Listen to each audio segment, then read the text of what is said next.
Olá, meus irmãos e irmãs, professores e estudantes da Escola Bíblica, a paz do Senhor Jesus. Sejam muito bem-vindos ao nosso canal, que é um espaço pensado para equipar você com ferramentas e conhecimento para que as aulas de EBD sejam cada vez mais impactantes. E hoje vamos começar uma série de 13 estudos sobre a Bíblia e a saúde mental. Material este que eu tive o prazer de escrever. Nesta primeira aula, vamos tratar de um tema maravilhoso, fascinante, fundamental: a relação entre a nossa fé e o conhecimento científico.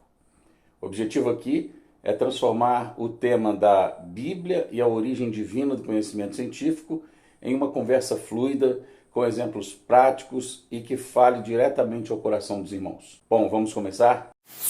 Você já parou para pensar na origem do conhecimento? Quando um médico descobre a cura de uma doença, ou quando um cientista entende um pouco mais sobre as estrelas, de onde vem essa sabedoria? Muitas vezes, o mundo tenta nos vender uma ideia de que existe uma guerra entre a fé e a ciência, como se tivéssemos que escolher um lado, do tipo, ou você acredita em Deus, ou você acredita na ciência. Mas, se eu te disser que essa é uma falsa batalha? Se na verdade toda ciência, todo conhecimento verdadeiro for um presente do próprio Deus para nós. Essa é a nossa missão hoje.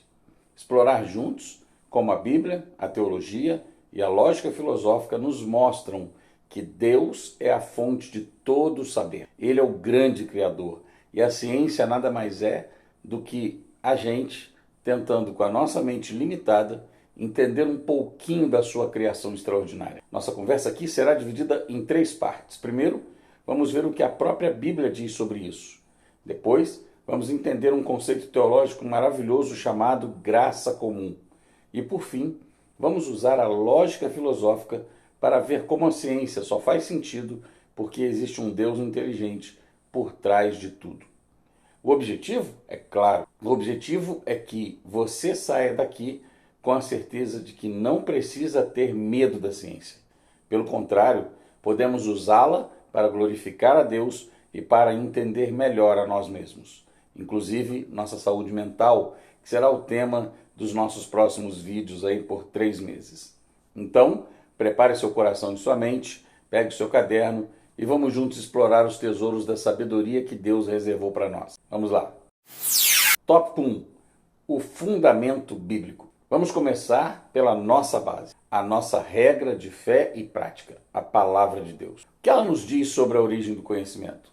Bom, em Provérbios, no capítulo 2, versículo 6, lemos algo direto e poderoso. Porque o Senhor dá a sabedoria e da sua boca vem o conhecimento e o entendimento. Simples assim. Não é parte do conhecimento, não é só o conhecimento espiritual, é o conhecimento, ou seja, todo o conhecimento. Pense num grande artista, um pintor talentoso. Ele pinta um quadro lindo, cheio de detalhes, cores e texturas. Agora imagine que um grupo de estudantes de arte comece a analisar essa obra. Um estuda a composição, o outro estuda a química das tintas, um terceiro estuda o efeito da luz na tela. Eles estão descobrindo os segredos daquela pintura, mas, ao fazer isso, eles não estão negando o pintor. Claro que não. Pelo contrário, quanto mais eles descobrem, mais maravilhados ficam com a genialidade do artista. É exatamente isso que a ciência faz com a criação de Deus.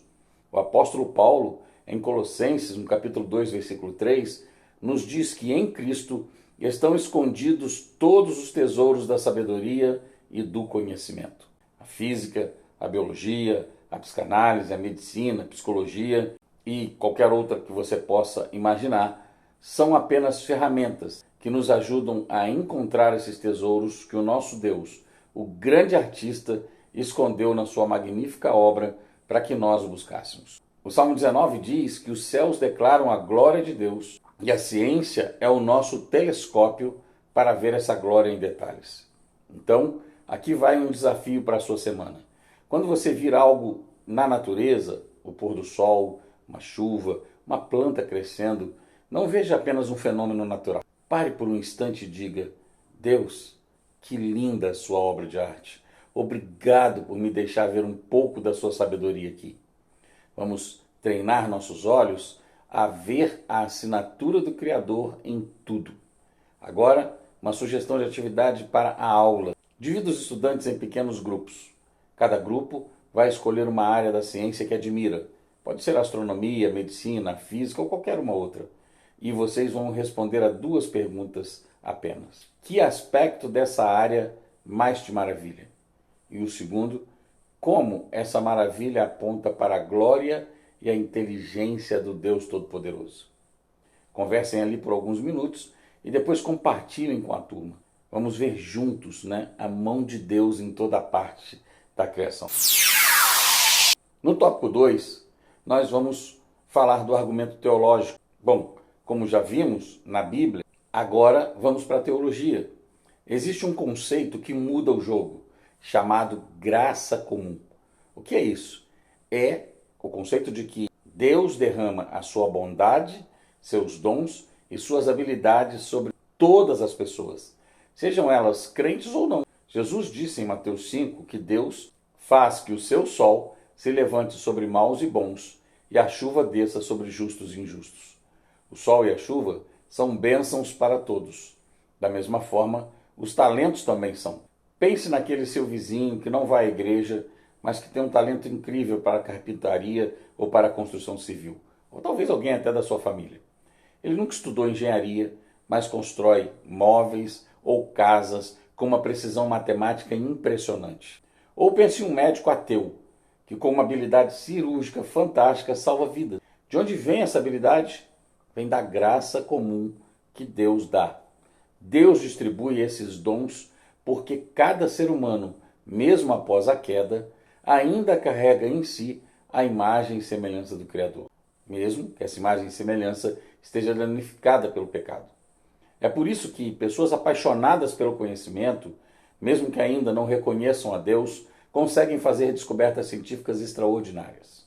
Deus, em sua graça, permite que elas descubram as verdades do mundo que Ele mesmo criou.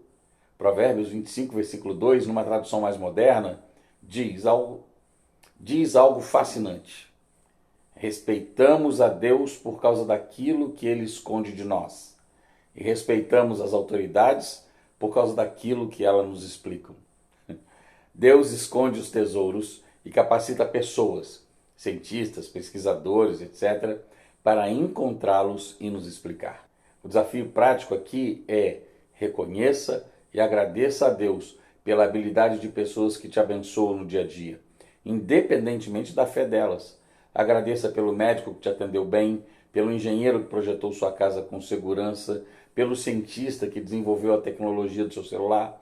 Veja a graça comum de Deus agindo através de cada uma dessas pessoas para promover o bem da humanidade. Bom, vamos a mais uma dinâmica. Pensem em 3 invenções ou descobertas científicas que impactam sua vida. Pode ser a eletricidade, a internet, a vacina, o GPS. Escreva em um papel e agora, ao lado de cada uma dessas descobertas que você escreveu, escreva uma pequena oração de gratidão a Deus, reconhecendo que foi a sua graça comum que permitiu que mentes humanas chegassem a essas soluções que hoje nos abençoam tanto. Isso nos ajuda a conectar o sagrado com o cotidiano. Bom, mas por fim, vamos ao terceiro tópico, que é o argumento filosófico. Já passamos pela Bíblia e pela teologia. Então agora vamos usar a razão, a lógica que o próprio Deus nos deu. A ciência, para existir, precisa de algumas coisas básicas. Ela parte do princípio de que o universo é ordenado, que ele segue leis e que a nossa mente humana é capaz de entender essa ordem, certo? Agora pense comigo, por que o universo é ordenado? Por que a gravidade funciona da mesma forma hoje e amanhã? Se o universo fosse apenas fruto de uma explosão aleatória, será que de fato haveria essa ordem?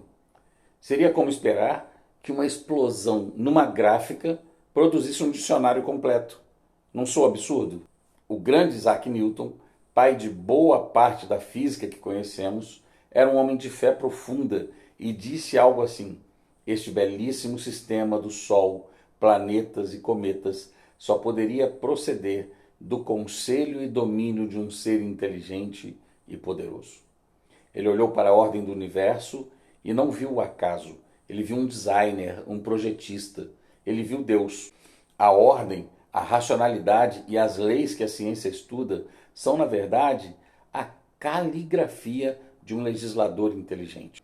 O apóstolo Paulo, em Romanos 1, versículo 20, diz que as qualidades invisíveis de Deus, seu poder, sua divindade, podem ser vistas e compreendidas por meio das coisas que ele criou. Ou seja, quando um cientista estuda a natureza, ele está, mesmo sem saber, lendo uma página do livro da criação de Deus. A própria existência da ciência é um dos maiores argumentos para a existência de um Deus racional. Seu desafio nessa semana é, da próxima vez que ouvir uma notícia sobre uma descoberta científica qualquer, diga: "Uau! Como o nosso Deus é maravilhoso, inteligente, por ter criado um universo tão ordenado e tão maravilhoso." Dê glória a quem a glória é devida. Para fixar essa ideia, quero propor um exercício de lógica simples. Peça para seus alunos imaginarem que encontraram um relógio na praia. Pergunte a eles se alguém diria: "Olha, o vento e as ondas montaram esse relógio, por acaso, ao longo de milhões de anos." Ou se diriam: "Alguém fez este relógio e outra pessoa o perdeu aqui." Agora, compare a complexidade de um relógio com a complexidade do olho humano, ou de uma célula, ou do sistema solar. Se um relógio precisa de um relojoeiro, quanto mais a criação precisa de um criador. Use essa analogia para reforçar que o design inteligente que vemos em todo lugar aponta para um designer inteligente. E então chegamos ao fim do nosso estudo. E o que aprendemos hoje? Aprendemos que a ciência não é inimiga da fé. Ela é uma ferramenta, um presente, uma manifestação da ordem de Deus. Pela Bíblia, vimos que Deus é a fonte de toda sabedoria. Pela teologia, entendemos que a ciência é um fruto da graça comum de Deus para toda a humanidade. E pela razão, percebemos que a própria ciência só faz sentido porque existe um Deus inteligente que criou um universo ordenado. Portanto, não tenha medo de estudar, de aprender, de se aprofundar. Um cristão não precisa deixar o cérebro na porta da igreja. Pelo contrário, como diz o Salmo 111, versículo 2, grandes são as obras do Senhor e para serem estudadas por todos os que nelas se comprazem. Estudar a criação com um coração humilde não nos afasta de Deus, nos aproxima dele. Cada descoberta, cada novo entendimento é mais um motivo para olharmos para cima e dizermos: Senhor, Tu és maravilhoso. Minha esperança é que este vídeo fortaleça a sua fé e te dê ainda mais confiança para aprender e ensinar a palavra de Deus de forma relevante para o mundo em que vivemos. Que o Senhor te abençoe e te guarde. Fique na paz de nosso Senhor Jesus Cristo.